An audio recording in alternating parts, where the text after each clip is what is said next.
السلام علیکم ورحمۃ اللہ وبرکاتہ۔ اعوذ باللہ من الشیطان الرجیم، بسم اللہ الرحمن الرحیم۔ رب زدنی علما۔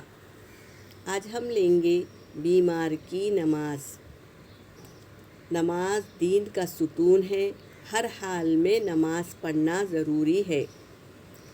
بیمار کی حالت میں بھی نماز معاف نہیں ہے، معاف نہیں ہوتی، البتہ اس میں کچھ سہولت ضرور ہو جاتی ہے۔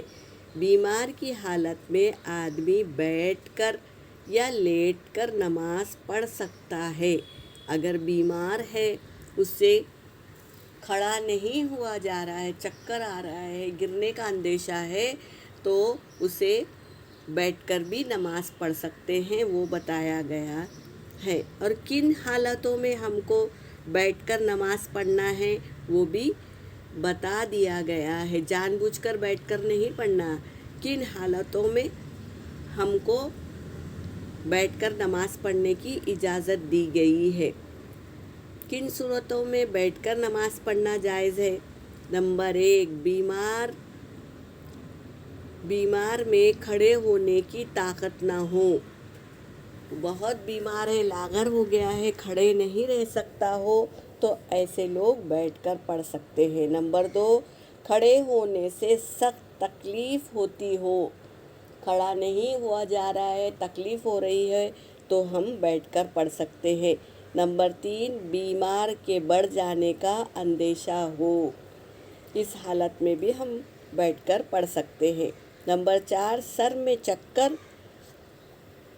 آ کر گر جانے کا ڈر ہو، کھڑے ہو تو چکر آ کے گرنے کا ڈر ہو۔ نمبر 5، کھڑے ہونے کی طاقت تو ہو لیکن رکوع سجدہ نہ کر سکتا ہو، طاقت تو ہو لیکن رکوع سجدہ نہ کر سکتا ہو، تو ایسی حالت میں ہمیں بیٹھ کر نماز پڑھنا ہے۔ آج کل تو جو بھی سہولت کے حساب سے کرسی پہ بیٹھ کے نماز پڑھتے ہیں، ایسا نہیں ہے۔ ان 5 چیزوں میں اگر آپ کے اندر ہے وہ تکلیف، تو آپ بیٹھ کر نماز پڑھ سکتے ہیں، ورنہ نہیں۔ تو کوئی بھی حالت میں نماز معاف نہیں ہے۔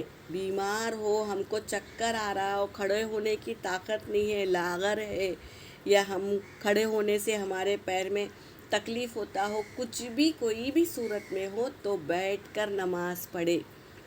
اگر بیٹھ کر بھی نہیں ہوتا ہے تو لیٹ کر اشارے سے بھی نماز پڑھ سکتے ہیں، یہ بھی حکم دیا گیا ہے۔ آخری حالت میں ہمیں اٹھا نہیں جا رہا تو بھی لیٹ کر اشارے کے ساتھ پڑھنا ہے، لیکن نماز معاف نہیں ہے، نماز کو ہر حالت میں پڑھنا ہے۔ یہاں پر میرا سبق ہو گیا۔ وآخر دعوانا ان الحمد للہ رب العالمین۔